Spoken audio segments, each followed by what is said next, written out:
Olá e seja bem-vindo. Lula discursou ontem, terça-feira 19, na abertura da Assembleia Geral da ONU e foi criticado por políticos brasileiros, que cobraram o posicionamento do petista sobre violação dos direitos humanos em ditaduras amigas e classificaram a fala como anacrônica.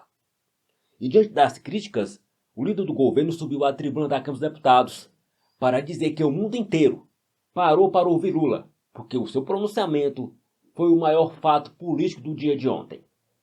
Ora, em face da tamanha dissimulação e presunção, o deputado André Fernandes deu um fim à vanglória do petista. Veja. Foi histórico hoje a participação do presidente Luiz Inácio Lula da Silva na Assembleia Geral da ONU. O mundo parou para ouvi-lo após 14 anos do seu último discurso. Lula vai à ONU, é recebido com o olhar mundial por conta daquilo que esperam do Brasil, após o processo de violência que nós tivemos e as tentativas de interdição da democracia e do resultado eleitoral das urnas. O presidente hoje, nas Nações Unidas, ele fez um pronunciamento histórico. É o maior fato político do mundo hoje. Foi o seu pronunciamento lá nas Nações Unidas. Mesmo aqueles chefes de Estado que eventualmente tenham divergência do ponto de vista da concepção econômica de seu país, parou para aplaudir e para elogiar o conteúdo da fala do presidente Lula nas Nações Unidas hoje. Isso, meus queridos amigos e amigas que apoiamos o presidente Lula, isso nos enche de orgulho em saber que o Brasil voltou, e o Brasil voltou protagonizando posições que aos poucos vão se tornando posições globais dentro dos organismos internacionais, como foi hoje nas Nações Unidas. A fala do presidente Lula, e talvez isso incomode alguns, ele tratou de 5 temas que compõem a agenda mundial hoje. Querer não reconhecer isso é no mínimo burrice, é não compreender o que está acontecendo no mundo, não compreender as mudanças que ocorrem no mundo, e só um presidente do tamanho do presidente Lula seria capaz, num momento como esse, de expressar para o mundo o seu significado nessa disputa de hegemonia, nessa disputa de inserção soberana do mundo, do Brasil no mundo.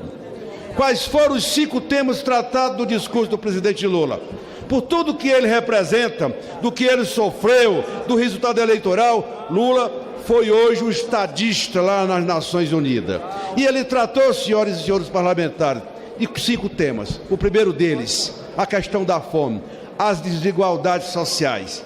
Imaginem, vossas excelências, os presidentes das maiores economias do mundo ouvirem aquilo que para nós é central, que é o combate à fome, não só no Brasil, mas no mundo inteiro. E, portanto, essa questão passa a ser entendida como uma agenda mundial, até porque nós temos hoje, no dia de hoje, mais de 755 milhões de pessoas no mundo que não têm o direito de comer 3 vezes por dia. Foi o tema central do seu discurso.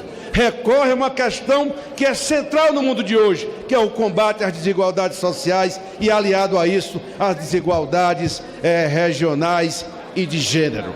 Segundo tema do discurso do presidente, a questão climática.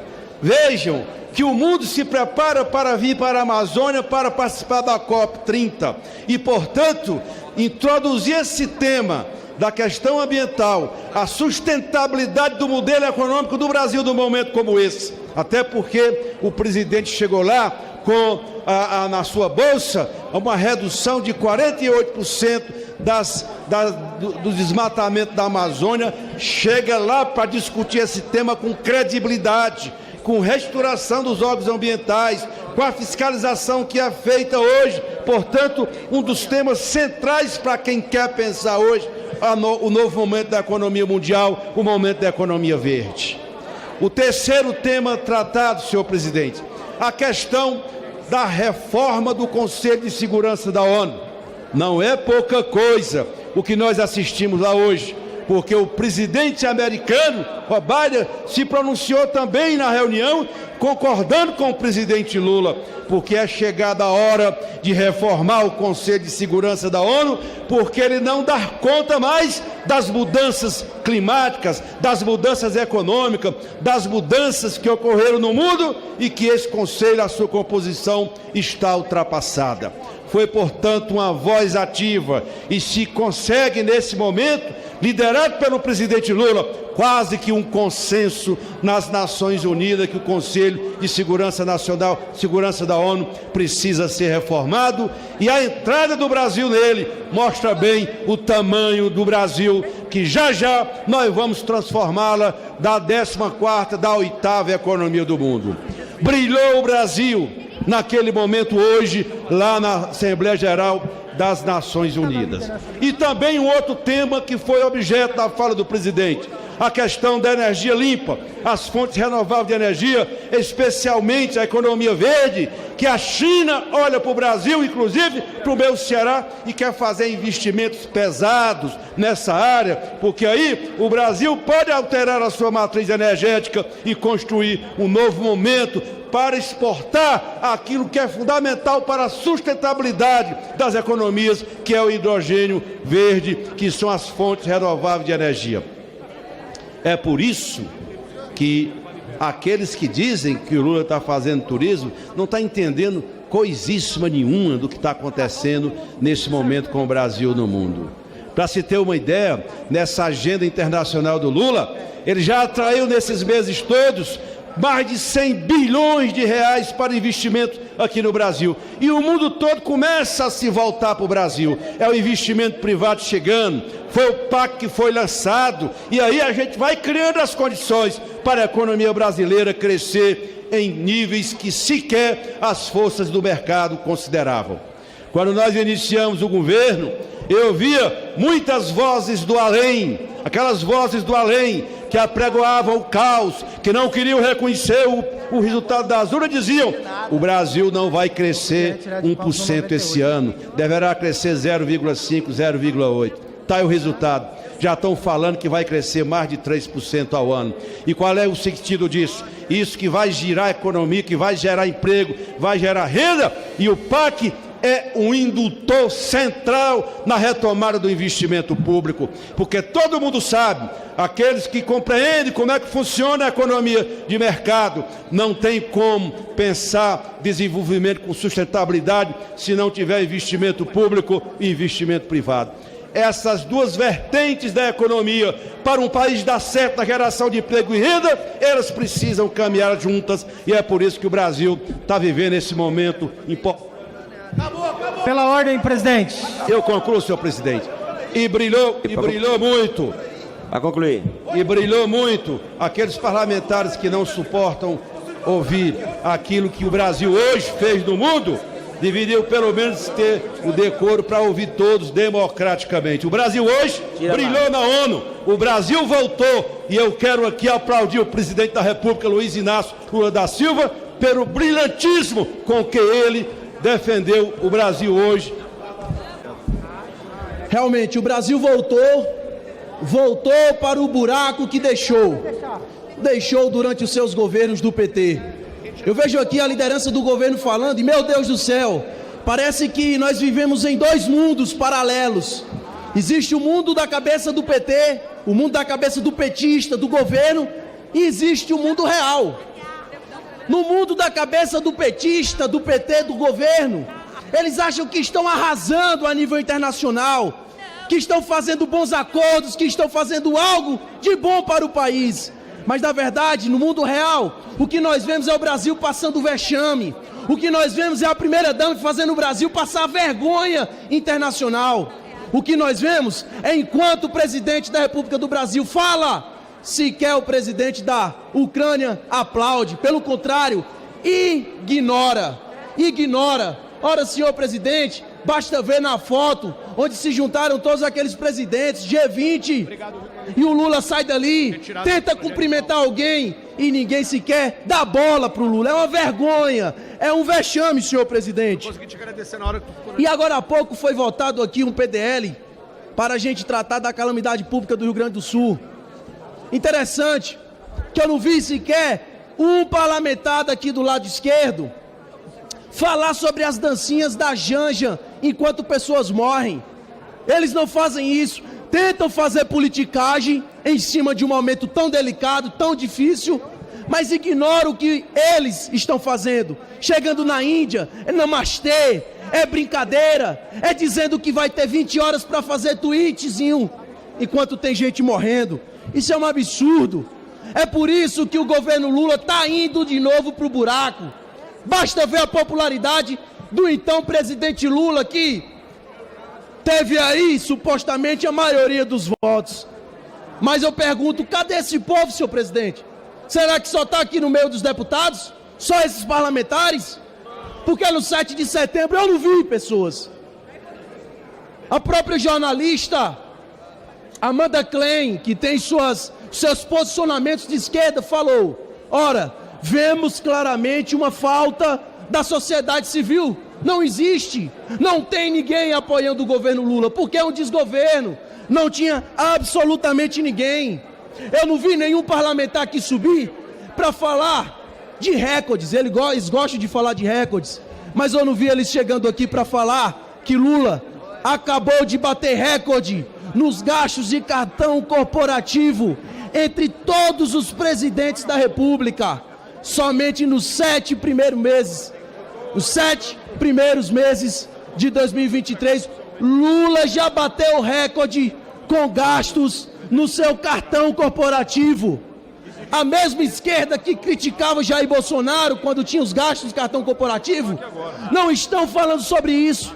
Pelo contrário, estão bem caladinhos. Aliás, já são quase 2 meses de Lula fora do Brasil, somente durante esse ano. São quase 2 meses, 60 dias, onde Lula está na Índia, onde Lula está no Paraguai, na Argentina, seja onde for, mas não está visitando as vítimas das tragédias lá no Rio Grande do Sul. É uma pena, é uma pena. Eu deixo aqui a minha solidariedade ao povo do Rio Grande do Sul, que votou no Lula, e que achava que quando Lula criticava o Bolsonaro e dizia que Bolsonaro era desumano, achava que o Lula seria um cara excepcional para eles, para os gaúchos. E tá aí, a tragédia aconteceu, e Lula tá aí ignorando a gauchada. Senhor presidente, eu sou cearense, eu sou nordestino, eu não falo com orgulho, mas eu sei que na minha terra, infelizmente, tem mais pessoas recebendo, por exemplo, o auxílio do Bolsa Família, do que com seu emprego, carteira assinada, formalidade. Ou seja, tem mais gente dependendo do Estado do que se autossustentando e pagando impostos. Entretanto, senhor presidente, eu preciso aqui falar da necessidade de muitas famílias nordestinas que sofreram durante gestões do PT e que hoje sequer têm o direito à água potável na porta de casa, sequer têm o direito à energia elétrica na porta de casa. Não tem. E sabe o que é que o desgoverno Lula fez com esse povo carente do meu Ceará e do meu Nordeste? Cortou o Bolsa Família. Quase 1 milhão de famílias tiveram seu auxílio cortado por esse bandido que dizia que lutaria pelas minorias, que olharia para o povo nordestino. E aí fica a resposta para o povo nordestino: vocês foram enganados. O Lula cortou o seu Bolsa Família e se prepara que ainda vem mais. Saiu uma notícia, senhor presidente, que o Lula passará por um procedimento cirúrgico e que precisará ficar andando em um andador. E quem assumirá a agenda presidencial é a primeira-dama, Janja. Vejam só o nível de desrespeito. Não respeitam sequer o vice-presidente que foi eleito democraticamente. Não tem vice-presidente. Tem Janja, isso sim. E para finalizar, senhor presidente, há poucos dias tivemos aí uma manifestação nacional, onde prefeitos de todo o Brasil estavam reivindicando o seu direito do FPM, que no governo Bolsonaro nunca Nunca as prefeituras estiveram tão bem financeiramente. Estavam sempre no verde, recebiam recursos, estavam com todos os pagamentos em dias. Mas de repente entra o governo Lula e corta tudo. Os prefeitos, principalmente da região do Nordeste, vieram reivindicar, fizeram greve, paralisação nos seus municípios. Daí então forçaram ao presidente Lula se manifestar. Lula se manifestou e ele disse: prefeitos do meu Brasil, nós repassaremos o FPM pelo menos igual que foi 2022. Os prefeitos, alguns para tentar passar pano, agradeceram e foram para a sua base, ignorando que quando Lula falou isso, ele estava falando de fazer o repasse do FPM igual 2022, dos meses de setembro, outubro, novembro e dezembro. 4 meses, senhor presidente. Mas cadê os outros 8 meses do ano, que não repassaram R$1 do que deveria? Os prefeitos reivindicaram e o governo Lula, mais uma vez, está enganando a população brasileira.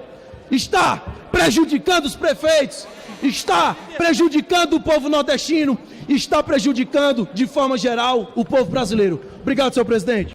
O fato é que Lula tentou faturar em cima do conflito entre Rússia e Ucrânia, e Zelensky adotou a atitude correta durante o discurso do amigo de Putin na ONU. Não aplaudiu. Até porque Lula não é amigo da Ucrânia, mas sim de Putin. Ora, o que se viu foi Lula fingir ser um líder, mas suas ações revelam que não é. Foi um show de hipocrisia. Lula cobrou que os países reajam com indignação à injustiça. Mas onde está a indignação dele? Com os jornalistas perseguidos e censurados em Cuba, com os famintos na Venezuela, com os cristãos perseguidos na Nicarágua e com os ucranianos que tiveram seu país invadido por Putin? A coragem para indignar-se que ele pede, ele mesmo mostra que não tem. O Brasil merece mais do que uma narrativa do petista.